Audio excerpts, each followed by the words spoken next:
Hi, I'm Grisha Stewart, author of Behavior Adjustment Training, and these are my top 10 tips for walking your dog safely. First of all, let them sniff. A walk is a chance for your dog to get outside, explore the world, get some movement so their body can be calm and relaxed when you get back to your house. It's totally okay for your dog to walk ahead of you on a walk. It's really outdated, old school that your dog has to walk beside you all the time.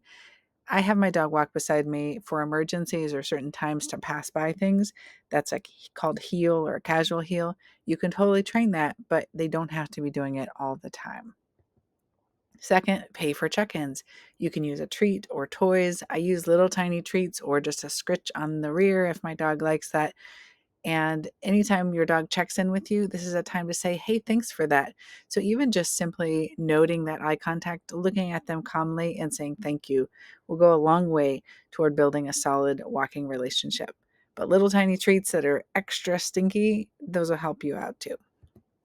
Slow stop. If your dog needs to get to something, you can either just work on a verbal chance to check in with them and get them to come to you and then turn around, or you can do what I call a slow stop. A slow stop is as a gradual stop, not casual.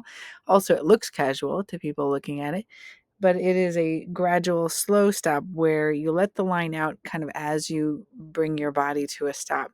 It's hard to explain here. I do have handouts on my free handouts page. Also, I have a webinar called Walk With Me where we talk about the casual heel I just talked about. And it also has information about how to hold the leash and how to do a slow stop and lots of other leash skills. Also, two hands. I call this the basic position. If you do have two hands, it's important to keep both of them on the leash. That way you've got this space in between that you can use to kind of slowly put the brakes on instead of just bringing your dog to a sudden stop. Makes your dog a whole lot less reactive and it's easier on your body too. Next, breathe.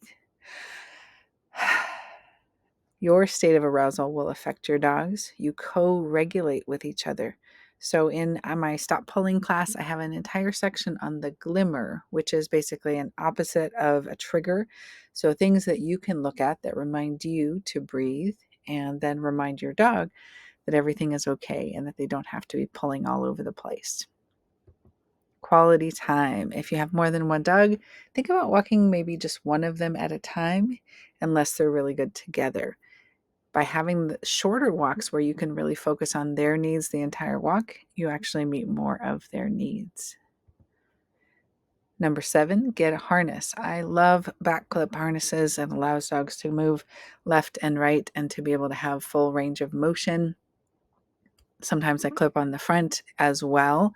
If I'm walking a really big dog that might need to, their physics outnumbers me and their training hasn't yet caught up with the idea that they should be walking on a loose leash. So a loose leash is my ideal. It just means walking in a way that isn't constantly pulling on the dog or the human, depending on which side you want to look at things. A long leash. I love long leashes. They really enable me to walk dogs in a way that gives their body movement and my own.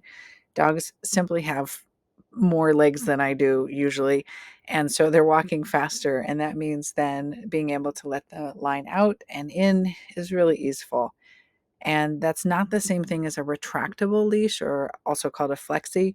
Those are a little bit dangerous, actually. If you drop them, they'll chase after the dog. It's hard for you to be able to grab it, and it's always tight when the dog is pulling, so or moving or not pulling.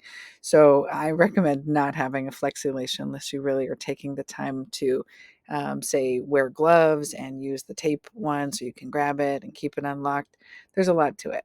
So I recommend a long leash, like a round leash, um, so that it's easier on your hands. And then for dogs that all of these other things maybe aren't sufficient, most of the dogs it actually is, or the times when you want to just have, say, one hand for treats and one hand for doing the leash ballet. This leash ballet thing is amazing. It is basically using rock climbing equipment. I tested lots and lots and lots of rock climbing equipment and kind of pieced together the version that I found to be most useful. And actually this picture here was the second to last version. We have leash belay kits on the site now that are that I find to be the very best. And the only reason we sell them is because it's hard for people to get the pieces together. But if you could do it yourself, then more power to you. And I included this because the people who use their platform to promote ways to train without force, or to that are giving you these free tips, if it's a local person to you, hire them, because that means that they are the sort of person that is doing right by dogs. So that is great. And if you need more help online, we have over 140 online classes and are constantly having new ones. Here's a list of the ones that I found, or that I know are the most useful. So Walk With Me, the Stop Pulling class, Introduction to BAT 3.0, which is my technique for dog reactivity.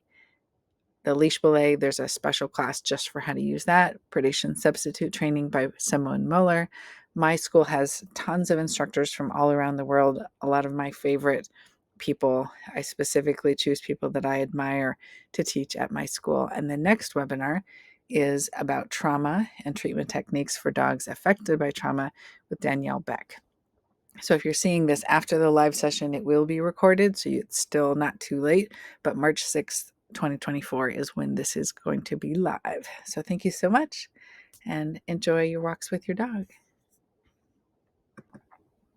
Oh, and by the way, if you were hearing the tip about walking your dogs one at a time and you thought, oh my God, I can't do that because one of my dogs will go crazy, I recommend the separation anxiety webinar on the site. There's even one that is free for rescue dogs.